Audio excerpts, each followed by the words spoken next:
Welcome to YouTube channel chem to fame. और हम अब से फिर से रेगुलरली जो हमारा ऑर्गेनिक केमिस्ट्री का वीडियोस था इम्पोर्टेंट टॉपिक पे वो हम अपलोड करते रहेंगे। और आप सबों से एक सजेशन है कि आपको जो भी डाउट मिले तो कोई टॉपिक पे अगर आपको रिक्वायर्ड है कि हमें कुछ वीडियोस बनाना चाहिए तो हमें आप पोस्ट कीजिए।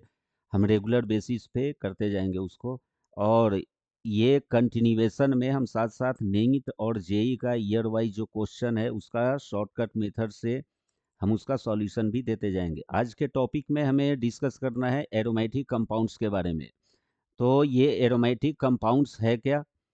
तो उसको डिफाइन करने के लिए हम लोग पहला जो टर्म यूज कर रहे हैं that is the cyclic compound. मतलब एक ऑर्गेनिक कंपाउंड को साइक्लिक होना चाहिए। साइक्लिक का मतलब हो गया कि वो रिंग के फॉर्म में हो, और वो जो रिंग है वो होमोसाइक्लिक हो सकता है या फिर हेट्रोसाइक्लिक। होमोसाइक्लिक मतलब ring made up of one type of atom only, और हेट्रोसाइक्लिक मतलब हो गया जब रिंग में एक से ज़्यादा टाइप का एटम हो।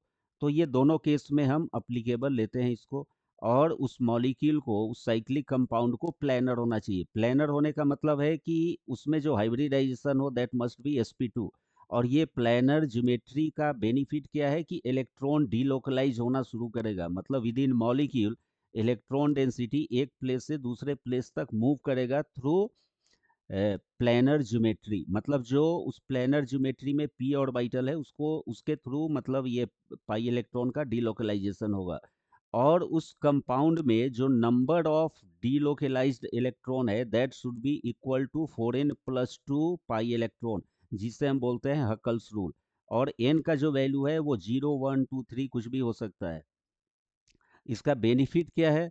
तो ये मॉलिक्यूल में एक्स्ट्रा स्टेबिलिटी लाता है। मतलब ये मॉलिक्यूल के स्टेबिलिटी को बढ़ा देता है। अब क्वेश्चन छोटा सा ये होगा कि how delocalization of pi electron or how 4n+2 pi electron rule helps in increasing stability of molecule. तो इसका एक बेसिस है, इसका एक मेन कॉज ये है कि जब इलेक्ट्रॉन का डीलोकलाइजेशन होता है तो उस केस में pi electron inter electronic repulsion decrease होगा और pi electron nuclei attraction increase होगा। रिपल्सन का डिक्रीज होना और फोर्स ऑफ अट्रैक्शन का इंक्रीज होना मॉलिक्यूल के अल्टीमेट स्टेबिलिटी को बढ़ा देता है।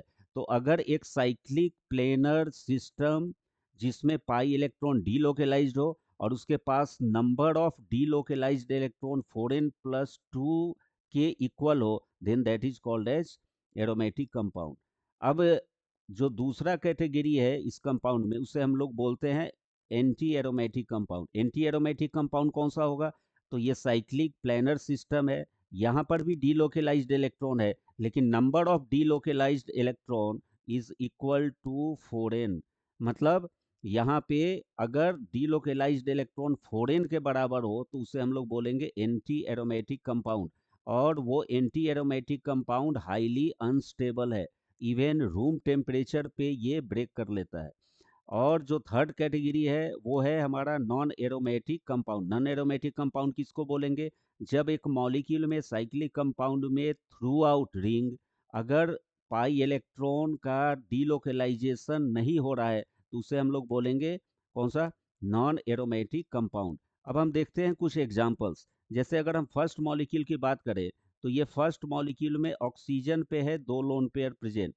और ये जो दो लोन पेयर है ये रिंग के पाई बॉन्ड के साथ कंजुगेशन में है। और कंजुगेशन में होने के कारण यहाँ पर जो डीलोकलाइज सिस्टम है वो किस टाइप का है? तो pi electron conjugated to lone pair. अब इस केस में जो डीलोकलाइजेशन स्टार्ट होगा वो होगा कहाँ से?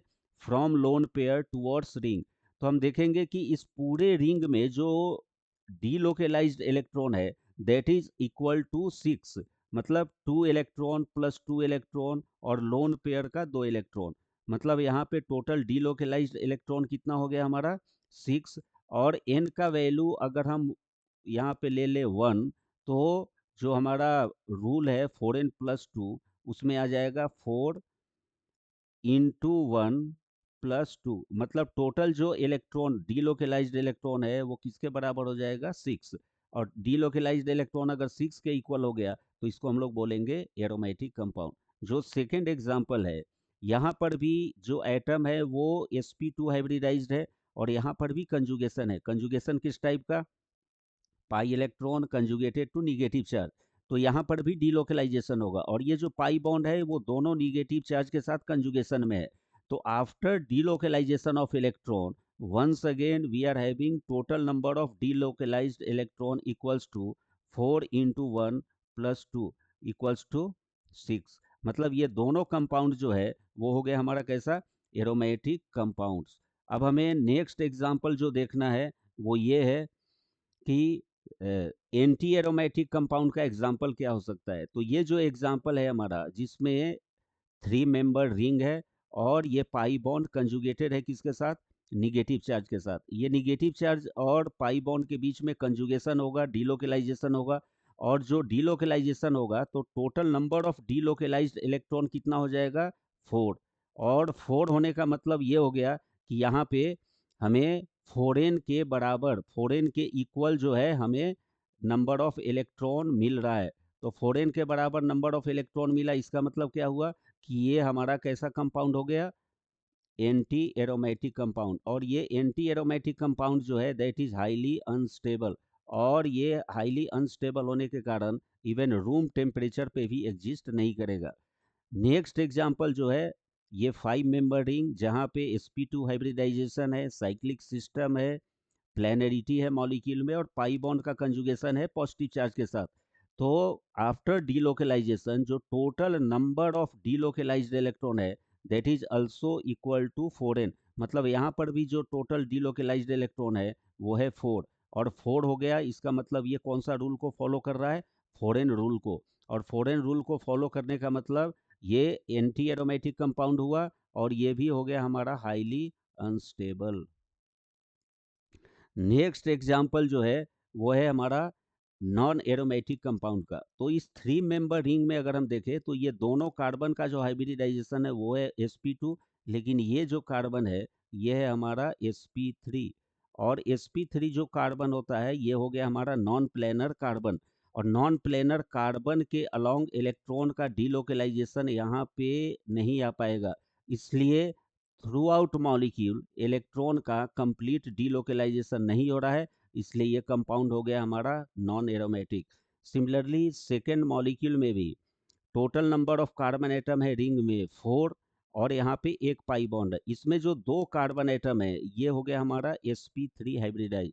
वंस अगेन ये जो sp3 हाइब्रिडाइज कार्बन एटम है ये है हमारा नॉन प्लेनर कार्बन, और यहाँ तक डीलोकलाइजेशन पहुँचेगा नहीं, इसलिए यहाँ पर भी थ्रू आउट मॉलिक्यूल में डीलोकलाइजेशन प्रेजेंट नहीं है, इसलिए ये भी हो गया हमारा नॉन एरोमेटिक कंपाउंड।